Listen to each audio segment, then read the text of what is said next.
तो अक्षय कुमार ने परेश रावल को 25 करोड़ का केस ठोका तो परेश रावल ने कहा कि चलो चलते हैं अदालत, और बिल्कुल हेरा फेरी के अंदाज में कहा यह बाबूराव का स्टाइल है।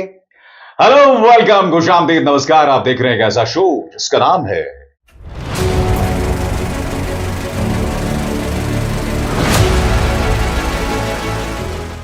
फिल्मी बातें विद अभिसार। फिल्मी बातें विद अभिसार में हम बात करने जा रहे हैं अक्षय कुमार और परेश रावल की। दोनों के बीच में जंग छिड़ चुकी है। कई लोग यह भी कह रहे हैं कि कहीं यह हेरा फेरी पार्ट 3 के लिए कोई पब्लिसिटी स्टंट तो नहीं है। जो भी है दोस्तों, उसका हमें इंतजार करना पड़ेगा, मगर दोनों के बीच में जंग शुरू हो गई है।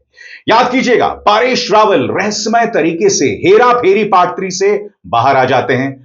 जवाब में अक्षय कुमार, जो कि उस फिल्म को प्रोड्यूस कर रहे होते हैं, वो परेश रावल पर 25 करोड़ का मुकदमा ठोक देते हैं।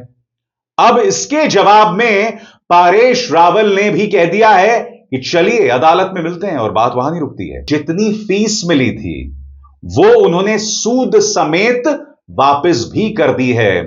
मगर एक जमाने में परम मित्र रहे अक्षय कुमार और परेश रावल, दोनों के बीच में एक लीगल जंग शुरू हो गई है। और इस बारे में हम क्या जानते हैं दोस्तों, आपके स्क्रीन पर। अपकमिंग बॉलीवुड फिल्म हेरा फेरी पार्ट 3 से परेश रावल के बाहर होने पर शुरू हुआ बवाल काफी बढ़ चुका है।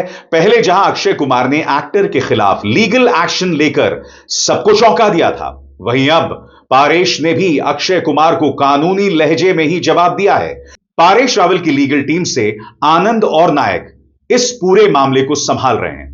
एक्टर ने रविवार को एक एक्स पोस्ट करके फैंस को बताया कि अपने अधिकारों के आधार पर उन्होंने अक्षय कुमार की टीम को एक जवाब भिजवाया है, जिसके बाद बाकी ज्यादातर चीजें अपने आप शांत हो जाएंगी।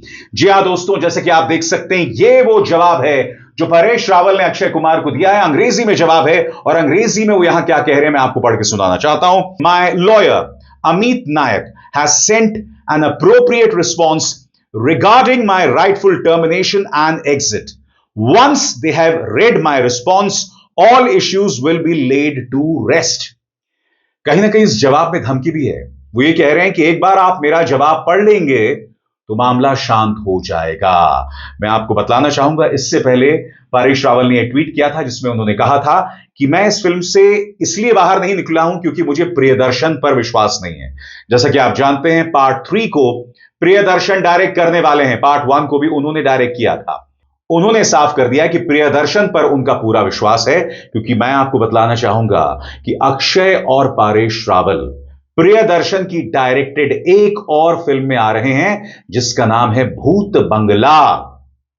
वहां पर दोनों की जोड़ी नहीं टूटी, दोनों की जोड़ी टूटती है हेरा फेरी पार्ट 3 में।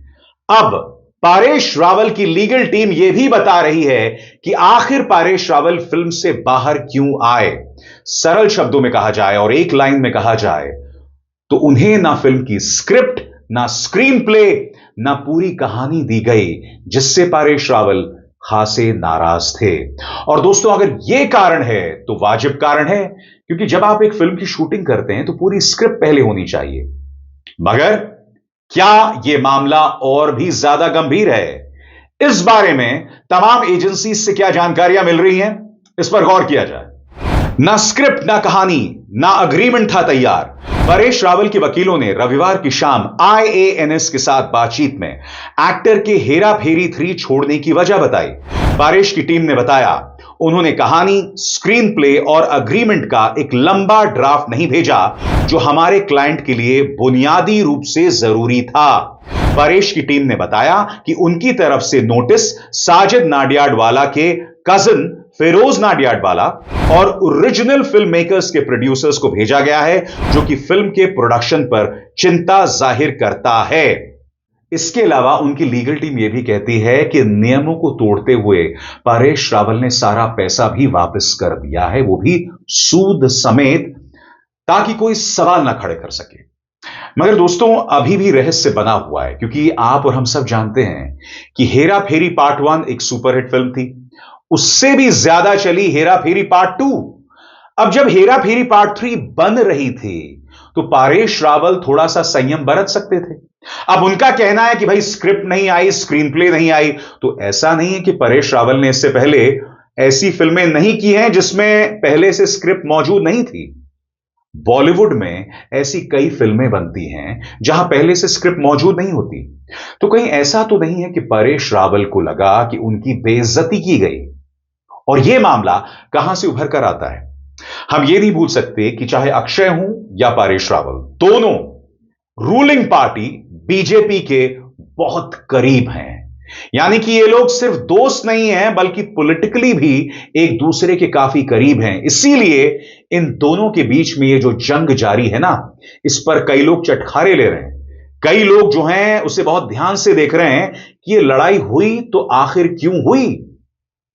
और आपको याद होगा मैंने अपने मंच पर कहा था कि बाबू भैया की जगह लेना आसान नहीं है, क्योंकि जब भी कोई कल्ट फिगर होता है ना, कल्ट रोल होता है, उसे रिप्लेस करना नामुमकिन होता है, लगभग नामुमकिन होता है।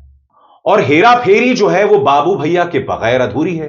पिछली बार मैंने अपने कार्यक्रम में पूछा था कि बाबू भैया की जगह कौन ले सकता था, तो आप में से कई लोगों ने बोमन ईरानी की बात की। कई लोग ये भी कह रहे कि भाई पंकज त्रिपाठी वो रोल कर सकते हैं। हालांकि मेरा ये मानना है दोस्तों, जो काम परेश रावल ने किया है उनकी जगह ना कोई बोमन ईरानी ले सकता है, ना कोई पंकज त्रिपाठी ले सकता है, ना कोई जॉनी लीवर ले सकता है, कोई भी नहीं ले सकता। अब देखना यह है कि मामला कहां जाता है। मगर पैरेलल लेवल पर, और मैं चाहूंगा इस पर भी आप अपने विचार दें, कई लोग ये कह रहे हैं कि ये एक पब्लिसिटी स्टंट हो सकता है। क्योंकि हो क्या रहा है कि अक्षय कुमार की पिछली सारी फिल्में ओएमजी को छोड़कर लगभग सारी फिल्में फ्लॉप हो गई हैं। उनकी केसरी आई थी जो एक जबरदस्त फिल्म थी, मगर अच्छी फिल्म होने के बावजूद फिल्म ने अच्छा बिजनेस नहीं किया। कई लोग ये कहने लगे हैं कि भाई अब अक्षय कुमार को लोग स्क्रीन पर देखना ही नहीं चाहते हैं। आपको भी ऐसा लगता है क्या? क्योंकि अगर उनकी अच्छी फिल्में भी नहीं चल रही हैं, इसका मतलब जनता उन्हें देखना नहीं चाहती। तो कई लोग ये भी कह रहे हैं कि हो सकता है यह सारा मामला एक पब्लिसिटी स्टंट हो। अब उसके लिए हमें इंतजार करना पड़ेगा। क्या आने वाले दिनों में कहानी में नया ट्विस्ट आएगा और परेश रावल कहेंगे कि मेरा दिल बदल चुका है, मेरा हृदय परिवर्तन हो चुका है और मैं दोबारा हेरा फेरी पार्ट 3 में काम करने को तैयार हूं। मेरा यह मानना है कि अगर यह पब्लिसिटी स्टंट है तो आने वाले दिनों में बहुत बुरी तरह से बैकफायर करेगा। क्यों? क्योंकि चाहे अक्षय कुमार हो चाहे परेश रावल, दोनों एक अरसे से अच्छी फिल्में नहीं कर रहे हैं, या कम से कम उनकी फिल्में लोग देखना नहीं चाह रहे हैं, वो अच्छा बिजनेस नहीं कर रहे हैं। अगर यह सब पब्लिसिटी के लिए किया गया है दोस्तों, तो मैं आपको बता दूं, फिल्म चलती है पब्लिसिटी की वजह से नहीं। फिल्म चलती है अच्छी स्क्रिप्ट, अच्छी कहानी, यानी कि सरल शब्दों में कहा जाए, अगर फिल्म अच्छी हो तो चलेगी, नहीं हो तो नहीं चलेगी। अब चाहे आप जितना भी ड्रामा करें, पब्लिसिटी से, ड्रामा करने से फिल्म कभी नहीं चली है। और मैं आपके सामने मिसाल देना चाहूंगा शाहरुख खान की। शाहरुख खान की पहले रिलीज हुई पठान, उसके बाद जवान। पठान से भी ज्यादा बिजनेस जवान ने किया। उसके बाद आ रही थी डंकी। डंकी के डायरेक्टर कौन थे? राजकुमार हिरानी, जिनकी सारी फिल्में सुपरहिट हुई थी। अब डंकी भी वैसे हिट है, मगर आप भी जानते हैं डंकी ने बमुश्किल 500 करोड़ रुपए की कमाई की थी। वो भी इसलिए क्योंकि उसमें शाहरुख खान थे। फिल्म एक बहुत ही ऑर्डिनरी फिल्म थी और कई जगहों पर बहुत बोरिंग हो जाती थी। कहने का अर्थ यह था कि जवान और पठान के बावजूद डंकी ने बमुश्किल 400 से 500 करोड़ की कमाई की। कायदे से जवान और पठान को जो सक्सेस मिली थी, उसके चलते इस फिल्म को 2000 करोड़ का बिजनेस करना था, मगर फिल्म नहीं चली। अगर फिल्म अच्छी होती, यानी संजू या मुन्ना भाई या लगे रहे मुन्ना भाई जैसी, तो शानदार बिजनेस करती। मगर फिल्म ने शाहरुख खान की वजह से 500 करोड़ की कमाई कर ली। शाहरुख खान की जगह कोई और होते तो जाती डब्बे में।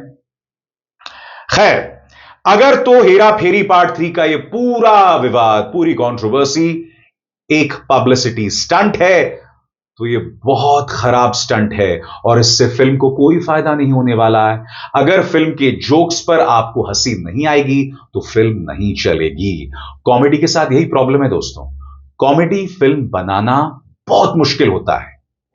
ऐसे सीन्स लिखना, ऐसे जोक्स लिखना जिस पर लोगों को बार बार हंसी आए, बहुत मुश्किल होता है। इसीलिए अगर यह पब्लिसिटी स्टंट है तो मैं इतना ही कहूंगा, स्क्रिप्ट पर काम कीजिए। अगर पब्लिसिटी स्टंट नहीं है और अक्षय कुमार और परेश रावल जानी दुश्मन बन गए हैं, लड़ाई हो गई है, तो हेरा फेरी फैंस के लिए यह कोई बहुत अच्छी खबर नहीं है। अभिसार शर्मा को दीजिए इजाजत। नमस्कार।